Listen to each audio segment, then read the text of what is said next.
My name is Gabriel Conyers. I'm a student here at Feather River College, and I'm studying ag mechanics, equine studies, and ranch management. I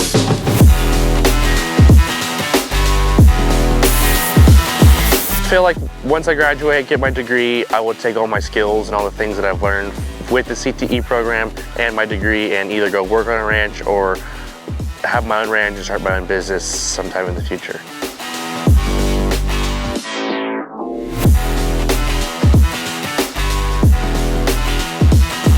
I learn a lot more with my one-on-one opportunities with my teachers, and I gain a lot more from everything that I do with the small classrooms and all the outside activities we do.